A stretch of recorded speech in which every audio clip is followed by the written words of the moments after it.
You have to envision something that is more powerful than you.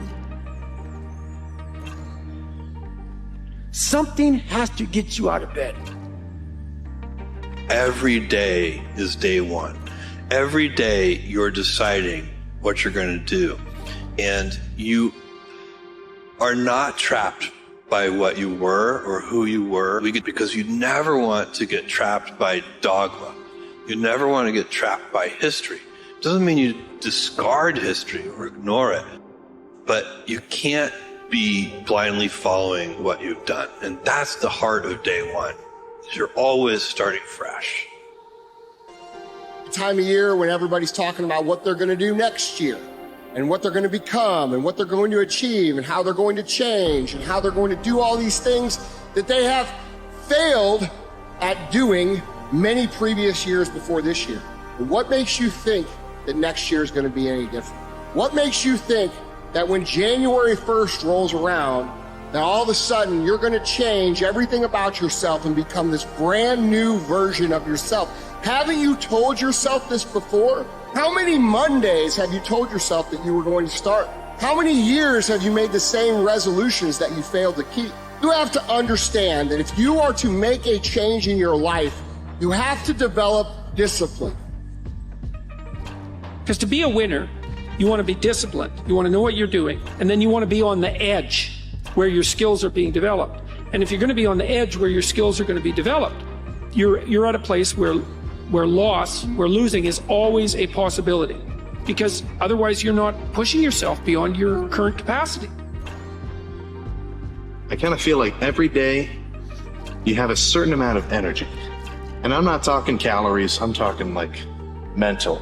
A certain amount of stuff which you can put out into the world. And I think the more you have to deal with everything else on this, what do you have left if you want to do something productive, you know? How much stuff are you paying mind to? How much stuff are you putting energy into thinking about? How much effort are you putting into stuff that not only is not going to contribute to anything meaningful for yourself, but also just weighs you down? How much faster would you achieve your goals if it was just you and your goal? Not you and your goal and Netflix and video games and social media and friends you don't like and movies and shows and all these distractions that are splitting your attention in a million different directions. You can blame your lack of accomplishment on your friends, on your family, on this, on that. But the reality is, if it was just you and your goal and no other noise, no other distractions, I guarantee you would have nothing better to do than achieve your goal. So look around at your life and identify the things that take your attention away from the person you want to be and the things you want to accomplish, and remove that shit. Because if your goals are as important to you as you say they are, why would you voluntarily make it harder to achieve them?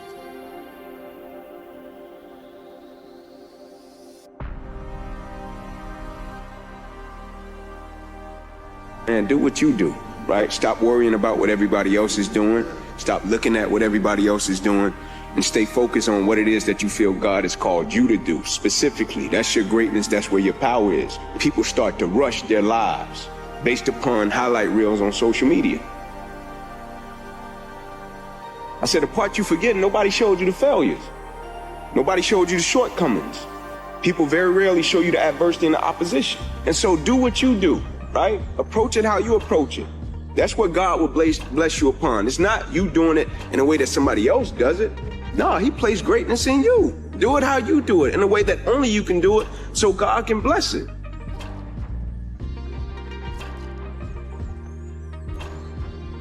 Stop thinking that it could be better, that you should have said it differently, that you should have done it another way. It doesn't matter. What's done is done, and the rest is just your overthinking, making it out to be more than it is.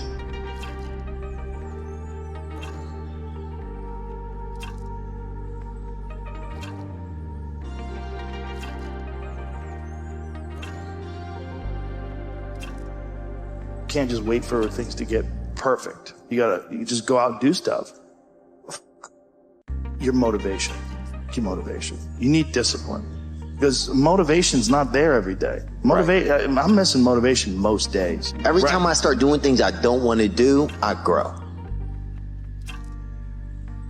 So wherever you're finding yourself, whatever level of discomfort you're finding yourself in, look, just toughen up. Just toughen up, okay? We have a world full of weaklings, and nobody needs a weakling. Because when you do hard things, you then are fortified and reinforced for the inevitable hardship that life is. Because all of life is hardship with brief moments of bliss, my friend. And if you have created a zone of comfort in a world of hardship, you become unstoppable. You must adopt that mindset. You will not be the victim in life. You're going to start to create something. You have no motivation, you have no drive, you have no ambition, but you're going to force it to happen anyway, because that's what bad motherfuckers do, and that's what you are. So you're going to go through day by day by day, doing the work, regardless of how you feel like it. And then what's going to happen is you're going to see a little bit of a result. And when you see that little bit of result, you're going to get happy, because now you can clearly see that if I do the work, this result will happen. So if you're in this phase where it doesn't feel like it's worth it, where it doesn't feel like it's very fun, just remember that you keep going and you do not let your feelings dictate what your actions will be, the results will always be there.